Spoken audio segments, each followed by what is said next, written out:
नमस्कार, उज्जैन टीवी के सभी दर्शकों का हार्दिक स्वागत है। आइए सबसे पहले नजर डालते हैं आज की सुर्खियों पर। क्राइसिस कमेटी मीटिंग में उज्जैन का लॉकडाउन बढ़ाया गया 26 अप्रैल तक। सरपंच ने बनाई अवैध शराब फैक्ट्री, नेताओं और पुलिस पर भी सरपरस्ती का आरोप। अस्पतालों में जगह नहीं और प्लेटफॉर्म पर धूल खा रहे हैं आइसोलेशन के लिए बनाए गए रेलवे कोच। शिक्षा विभाग के कर्मचारियों को स्वास्थ्य विभाग ने दिया तकनीकी प्रशिक्षण। ऑक्सीजन की कमी से जूझ रहे शहर को मिला समाज सेवियों का सहयोग, ऑक्सीजन मशीनें मंगवाई।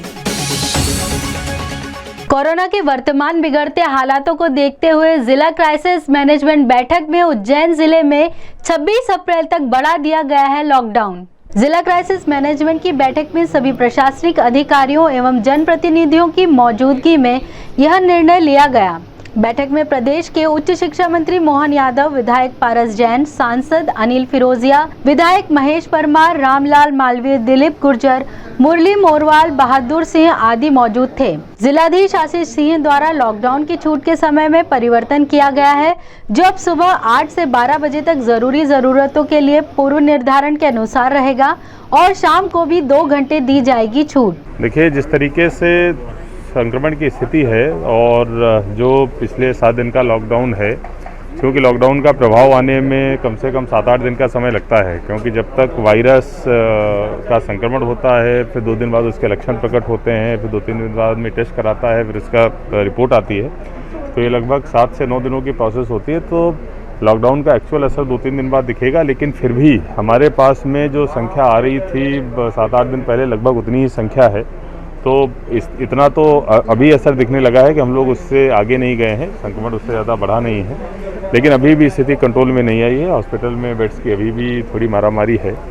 तो इसलिए क्राइसिस मैनेजमेंट कमेटी ने निर्णय लिया है कि इस लॉकडाउन को, इस कोरोना कर्फ्यू को और 7 दिन के लिए, मतलब जो परसों ख़त्म होने वाला था, उसको अगले सोमवार के सुबह तक के लिए बढ़ाया गया है। और इसके साथ साथ चाहे ऑक्सीजन बेड्स की उपलब्धता हो, ऑक्सीजन की उपलब्धता हो, इसके साथ साथ जो ऑक्सीजन कंसंट्रेटर जैसी चीज़ों को लाने की व्यवस्था, उस पर सब पे चर्चा हुई है, जिससे कोरोना को और बेहतर ढंग से मैनेज किया। बांसखेड़ी में बनाई जा रही अवैध शराब जब्ती प्रकरण में कोई भी दोषी बख्शा नहीं जाएगा।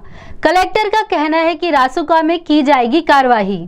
बड़नगर तहसील के गांव बांसखेड़ी में भारी मात्रा में जहरीली शराब निर्माण के उपकरण प्रशासकीय छापे के दौरान जब्त किए गए थे। चूंकि आरोपी के बारे में कहा जा रहा है कि वह एक राजनीतिक दल से संबंधित होकर रसूखदार व्यक्ति है, इसी संदर्भ में कलेक्टर आशीष सिंह ने अपने स्पष्ट वक्तव्य में 2 टूक कहा कि दोषी व्यक्ति को बख्शा नहीं जाएगा, उस पर रासुका लगाई जाएगी।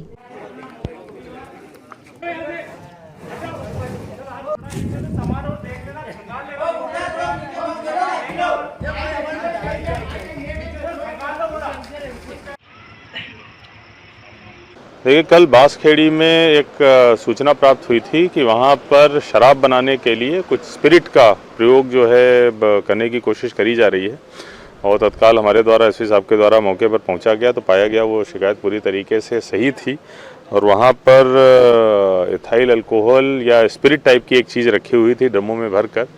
और हमारी ऐसी आशंका है कि जैसे ही यहाँ पर कोरोना कर्फ्यू हुआ और जो शराब की दुकानें जो हैं वो बंद हुई हैं, तो इस प्रकार से किन्हीं व्यक्तियों के द्वारा कोशिश करी जा रही थी कि उसको एक शराब के विकल्प के रूप में वो किया जाए, पेश किया जाए। अत्यंत गंभीर अपराध है, जिसने भी ऐसा करने की कोशिश करी है उसको बिल्कुल छोड़ा नहीं जाएगा, और जो भी व्यक्ति इसमें शामिल है उसके ऊपर रासुका की एनएसए की कार्रवाई आज ही हमारे द्वारा कर दी जाएगी। इसके अलावा हम लोग पूरे ज़िले भर में एक अभियान चलाएंगे कि इस प्रकार की घटनाएं अगर कोई करने की कोशिश कर रहा हो तो तत्काल जो है हमको बताए। और मैं सभी लोगों से अपील भी करूंगा, अगर आप लोगों के पास में कोई भी ऐसी सूचना आती है तो कृपया तत्काल पुलिस कंट्रोल रूम में अवगत कराएं, जैसे कि एक घटना यहाँ पर दुखद हुई थी उज्जैन में, ऐसी किसी भी घटना की पुनरावृत्ति न हो। रेलवे ने अपने कोच को आइसोलेशन कोच में बदल दिया। यही कोच प्लेटफॉर्म पे खड़े खड़े धूल खाता रहा और हो गया अनुपयोगी। यह बात जग जाहिर है कि कोरोना पेशेंटों की तादाद में बेतहाशा इजाफे से अस्पतालों में बेड मैसर नहीं हैं। ऐसे में कई संस्थाएं और व्यक्ति आगे आए और अपनी तरफ से सहयोग की पेशकश की। इसी सिलसिले में रेलवे महकमे ने भी अपने कोच को आइसोलेशन कोच में तब्दील कर प्लेटफॉर्म नंबर 8 पर खड़ा कर दिया। उस कोच का सदुपयोग होना तो दूर की बात है, वह धूल खाते खाते इस हालत में आ गया कि उसे अपनी मूल अवस्था में लाना दुश्वार हो गया। शिक्षा विभाग के शिक्षकों को स्वास्थ्य विभाग द्वारा वैक्सीनेशन का तकनीकी प्रशिक्षण दिया गया। कोरोना वैक्सीनेशन कार्य बेशक जिम्मेदारी का है, जिसके लिए टीका लगाने वाले कर्मचारी का प्रशिक्षित होना बेहद जरूरी है। इसी बात को ध्यान में रखते हुए शिक्षा विभाग के शिक्षकों को ट्रेनिंग दी जा रही है। कुल 300 शिक्षकों को ट्रेनिंग दी जानी है, जिनमें से 200 को ट्रेनिंग दी जा रही है। वरिष्ठ प्रशिक्षक अंकित सिंह बिसेन ने बताया, आज का प्रशिक्षण हमारे वेरीफायर्स के लिए था, जो सेशन साइट्स के वेरीफायर्स हैं। स्वास्थ्य विभाग द्वारा यह प्रशिक्षण आयोजित किया जा रहा है। प्रशिक्षण का मेन उद्देश्य ये था कि जो तकनीकी समस्या आ रही है विभाग के कर्मचारियों को सिस्टम में एंट्री करने के लिए, और क्योंकि अब सेकेंड डोज स्टार्ट हो चुका है, एकदम से लोड बढ़ रहा है, और उस लोड को सॉल्व करने के लिए हमने सिस्टम को स्ट्रॉन्ग बनाने के लिए थोड़ा सा इनको प्रशिक्षण दिया गया है। इस प्रशिक्षण में हमने स्वास्थ्य विभाग और ई-गवर्नेंस के माध्यम से प्रशिक्षण के माध्यम से हमने ये बताया है कि सिस्टम में क्या क्या समस्याएं आ रही है, और उस समस्या पे आने पे आपको किससे संपर्क करना है और कैसे कैसे इस प्रॉब्लम को सॉल्व करना है, ये हमने बताया है इस प्रशिक्षण में। किन लोगों को ट्रेनिंग दी? ये समस्त सुपरवाइजर्स हैं। ये सुपरवाइजर शिक्षा विभाग के शिक्षक हैं, जिन्हें अभी सभी समस्त वैक्सीनेशन सेंटर पे सुपरवाइजर के रूप में नियुक्त किया गया। सर, जैसे एक चीज़ देखने में आती है कि जैसे किसी ने वैक्सीन लगवा रहा है और दूसरा वैक्सीन लगवाने आता है वो, तो उसे जानकारी नहीं रहती, उसको वहाँ दिक्कत आती है, तो उसको किस प्रकार से समस्या? सर, इसीलिए उस जानकारी के लिए हमने अपने वेरीफायर्स को बताया है कि पहले कैसे, सबसे पहले उन्हें अपने मोबाइल नंबर से सर्च करना है। मोबाइल नंबर से अगर सर्च कर रहे हैं और उनका रिकॉर्ड मिल रहा है तो ठीक है, नहीं है तो उसके पुरानी डिटेल्स के बेसिस पे उसको वापस से रजिस्ट्रेशन करना है, उसको सेकंड डोज देना है, तो कि किसी भी तरीके से किसी प्रथम डोज लेने वाले को सेकंड डोज लगाने में किसी भी प्रकार की परेशानी ना हो, इसी के लिए हमने इस प्रशिक्षण को आयोजित किया। लेकिन जैसे उसमें से जैसे पहले वैक्सीन कोई दूसरा लगा, फिर दूसरा वैक्सीन ऐसा? सर, उसके लिए हमने बाइफर्केशन कर रखा है। पहले जो कोवैक्सीन लगी थी उसमें हमारे स्वास्थ्य विभाग द्वारा एक सर्टिफिकेट जारी करा गया है, और जिनके पास वो सर्टिफिकेट है उन्हें वो कोवैक्स लगाई जा रही है। हमारे यहाँ के शहर के 90% आबादी को कोविशील्ड लगी है, और वर्तमान में कोविशील्ड ही लगाई जा रही है, इसलिए कोविशील्ड वालों को हम सीधे सेकंड डोज लगा रहे हैं। और कोवैक्सीन अगर वो सर्टिफिकेट प्रस्तुत कर रहा है तो हमारे द्वारा ये बताया जा रहा है कि वहाँ पे नज़दीकी कोवैक्सीन सेंटर कहाँ है और उन्हें वहाँ भेजा जा रहा है। कोरोना संक्रमित मरीजों के लगातार बढ़ने से ऑक्सीजन की कमी भी बढ़ती जा रही है। इस कमी को पूरा करने के लिए अब आगे आ रहे हैं समाज सेवी। सिंधु सेवा समिति के अध्यक्ष महेश सितलानी ने 6 ऑक्सीजन कंसंट्रेटर मशीनें खरीदी हैं, मगर इन्हें भी कालाबाजारी से जूझना पड़ा। आम दिनों में 35,000 रुपए में मिलने वाली मशीनें उन्होंने लगभग 65,000 रुपए में खरीदी। इसके अलावा सितलानी ने 10-10 लीटर के 6 ऑक्सीजन सिलेंडर भी खरीदे हैं। मशीनों को जरूरतमंद लोगों को उपलब्ध कराया जा रहा है। इस संबंध में समाज सेवी सितलानी ने बताया, देखिए, महामारी पूरे देश में फैली हुई है, हर नागरिक को अपना फ़र्ज़ निभाना चाहिए। मेरी तरफ से अभी 3 मेरे पास मशीनें लोगों को चल रही हैं, 2 अभी आज आ जाएंगी और 1 कल आएगी। 6 ऑक्सीजन कंसंट्रेटर है जो डायरेक्ट 24 घंटे चल सकते हैं, उसमें किसी भी चीज़ की आवश्यकता नहीं, इलेक्ट्रॉनिक कंसंट्रेटर है, वो लाया हूँ मैं। बाल संप्रेक्षण गृह से 2 बच्चे हुए फरार, कलेक्टर ने कहा जिम्मेदारों पर होगी कार्यवाही। मालनवासा संप्रेक्षण गृह से दीवार फांदकर 2 बच्चे फरार हो गए। एक बच्चे का नाम राजपाल निवासी देवास व दूसरे का खूबी निवासी हरियाणा बताया जा रहा है। कलेक्टर आशीष सिंह ने घटना में जिम्मेदार कर्मियों पर कार्यवाही की बात कही है। हाँ, बाल संप्रेक्षण गृह से 2 बच्चों के भागने की सूचना आई है। तत्काल पहले तो हम लोग ये कोशिश करेंगे कि उनकी लोकेशन तत्काल ले ली जाए, और अगर उन्होंने परिवार से संपर्क किया है या कोई अन्य परिस्थितियाँ, तत्काल पहले उनको हम लोग देख लें वो कहाँ पर हैं, और उसके बाद में किन स्थितियों में ऐसी घटना हुई है, वहाँ पे कौन जिम्मेदार था, उसके खिलाफ जो कार्रवाई होगी उसको भी हम लोग करेंगे। तो दोनों फ्रंट पे तत्काल कार्रवाई करके शाम तक कुछ न कुछ हम लोग देखते हैं। विभिन्न क्षेत्र के 40 व्यापारी संगठनों ने एकत्र होकर प्रशासन और जनप्रतिनिधियों को सुनाई अपनी कथा व्यथा और कहा कि हमें भी 4-5 घंटे व्यापार करने का समय दिया जाए। एक योग्य राजा वह होता है जिसके राज्य में चूटी को कण भर और हाथी को मन भर की व्यवस्था हो, क्योंकि परिवार और पेट सबके साथ लगा होता है। कोरोना काल में प्रशासन ने जिन्हें आवश्यक मानकर छूट दी है, उनके परिवार की व्यवस्था तो पूरी न सही, आंशिक तो हुई, मगर सोना चांदी, बर्तन, इलेक्ट्रॉनिक आइटम, कपड़े आदि के उन व्यापारियों का क्या जिन्होंने सीजन के मद्देनजर व्यापार करने के लिए माल भर लिया था। कोरोना कालीन प्रतिबंध के कारण उनका लाखों करोड़ों का माल ब्लॉक हो गया, परिवार का जीवन यापन मुश्किल हो गया। इतना ही नहीं, इन व्यापारियों के साथ इनके कर्मचारियों का भी पेट जुड़ा है। इन सारे दर्दों का बयान इन व्यापारियों ने कलेक्टर से मिलकर किया। पटनी बाजार व्यापारी एसोसिएशन के महेश पायलवाला ने अपनी बात मीडिया के सामने रखते हुए कहा, 40 एसोसिएशन के प्रतिनिधि हमारे साथ हैं और हम व्यापारी संगठन की अपनी बात रखने के लिए आए हैं और हम भी प्रशासन के पूरे साथ हैं। सारी व्यापारी एसोसिएशन पिछले साल भी प्रशासन के साथ थी, इस साल भी हम पूरे प्रशासन के साथ हैं, परंतु जो सीजन का समय है और हमारे कुछ व्यापारियों का सीजनी सामान बहुत काफ़ी की लाखों करोड़ों रुपए का फंसा पड़ा है। कलेक्टर साहब से हम निवेदन करने आए हैं कि हमें भी कुछ ऐसा टाइम दें 4-6 घंटे का, जिसमें हमारे व्यापारियों का जो करोड़ों रुपए का माल अटका हुआ है सीजन का, और उसमें भी हमारे जो छोटे व्यापारी हैं उनकी स्थितियां बहुत काफ़ी ख़राब हो रही है। व्यापारियों को लेन देन भी करना पड़ रहा है। व्यापारियों के जो उधार माल व्यापारियों ने ले रखा है वो भी उनको चिंता है कि कैसे देंगे, और अगर यही महीना अगर टल गया तो वो माल किसी काम का नहीं रहेगा, साल भर कोई काम नहीं आएगा। कलेक्टर साहब से अभी हाल हमारी बात हुई है, उन्होंने हमें आश्वस्त करा है कि हम आप लोगों की बात जो कल होने वाली मीटिंग में रखेंगे। और कलेक्टर साहब से हमने एक बात और निवेदन करी है कि हमारी 40 एसोसिएशन के 1-2 प्रतिनिधि इस मैनेजमेंट मीटिंग में रहें और हम पूरे प्रशासन के साथ हैं। प्रशासन के साथ हम तन मन धन से हैं। किसी भी स्थिति में पूरे उज्जैन शहर की जितनी भी व्यापारी एसोसिएशन है हम प्रशासन के साथ हैं। स्थितियों को गंभीरता से हम भी समझ रहे हैं, परंतु फिर भी हम सारे व्यापारियों की मांग यही है कि कम से कम 4-5 घंटे का समय व्यापारियों को दिया जाए, ताकि व्यापार भी उसमें हो और उसका पूरा ध्यान रखेंगे। सारे मास्क व्यापारी लगा के रखेंगे, डिस्टेंसिंग का पालन करेंगे, और आने वाले समय में हम पूरे प्रशासन के साथ हैं तन मन धन से। हर सिक्के के 2 पहलू होते हैं। इसी तरह नगर निगम अमले की 2 तस्वीरों के अलग अलग नज़ारों से हम आपको रूबरू करवाते हैं। पहला नज़ारा ये कि कोरोना संक्रमण की दूसरी लहर दिनों दिन भयावह होती जा रही है। बावजूद इसके नगर निगम कर्मचारी बगैर पर्याप्त सुरक्षा साधनों के शवों के अंतिम संस्कार में जुटे हुए हैं।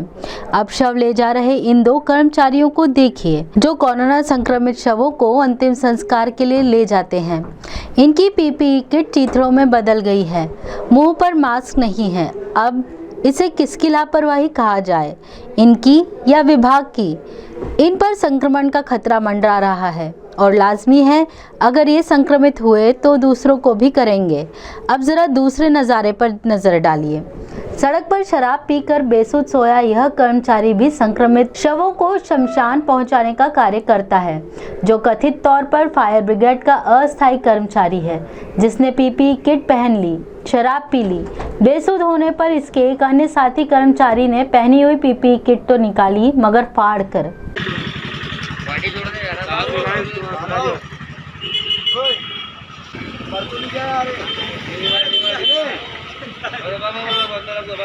हमारे नगर के कोविड से बिगड़ते हालातों पर नगर के प्रतिष्ठित चिकित्सकों ने नगरवासियों के लिए दी है कुछ हिदायतें। आइए देखते हैं उनकी सलाह।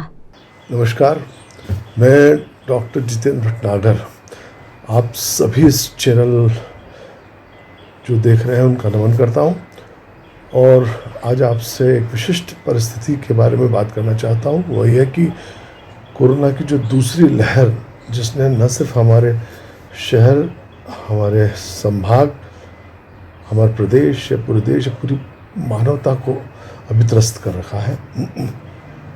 इसकी भयावहता से आप इस तरह भी परिचित हो सकते हैं कि 2 लाख लोग प्रतिदिन हमारे देश में नए संक्रमित हो रहे हैं और 1000 से अधिक लोग की मृत्यु हो रही है, जो कि आधिकारिक आंकड़े हैं, और गैर सरकारी आंकड़े इससे कहीं अधिक हो सकते हैं, ये आप अच्छी तरह जानते हैं।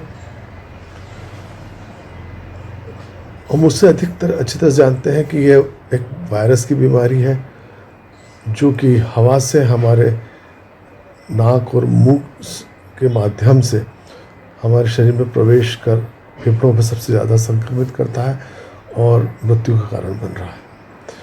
इस वक्त सबसे अधिक आवश्यकता है कि इससे बचें और यदि जरा भी लक्षण इसके हमारे परिलक्षित होते हो तो तुरंत पास के अस्पताल जाकर उचित उपचार लें, तो हम पूरी तरह से सुरक्षित रह सकते हैं।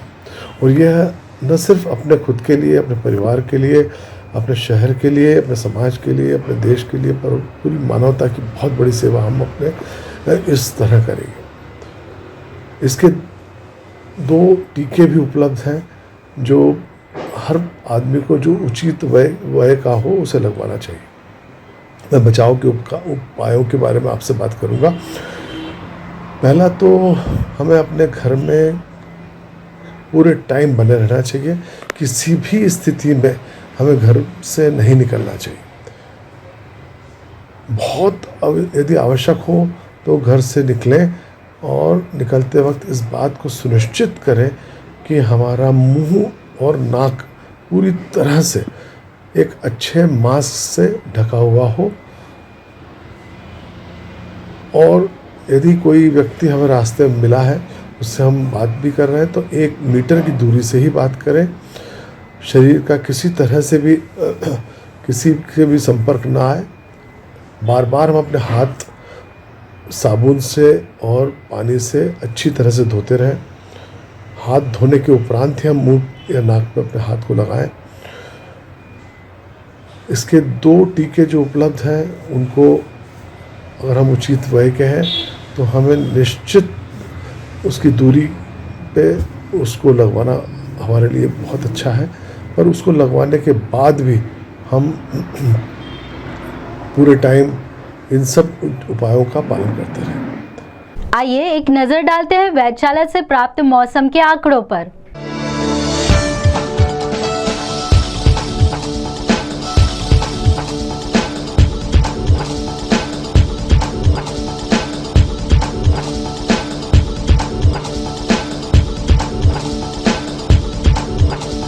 अंत में मुख्य समाचार एक बार फिर। क्राइसिस कमेटी मीटिंग में उज्जैन का लॉकडाउन बढ़ाया गया 26 अप्रैल तक। सरपंच ने बनाई अवैध शराब, फैक्ट्री नेताओं और पुलिस पर भी सरपरस्ती का आरोप। अस्पतालों में जगह नहीं और प्लेटफॉर्म पर धूल खा रहे हैं आइसोलेशन के लिए बनाए गए रेलवे कोच। शिक्षा विभाग के कर्मचारियों को स्वास्थ्य विभाग ने दिया तकनीकी प्रशिक्षण। ऑक्सीजन की कमी से जूझ रहे शहर को मिला समाज सेवियों का सहयोग, ऑक्सीजन मशीनें मंगवाई। तो ये थे उज्जैन शहर के मुख्य समाचार। ऐसे ही ताजा खबरों के लिए देखते रहिए उज्जैन टीवी। उज्जैन टीवी का YouTube चैनल लाइक और सब्सक्राइब करना ना भूलें। नमस्कार।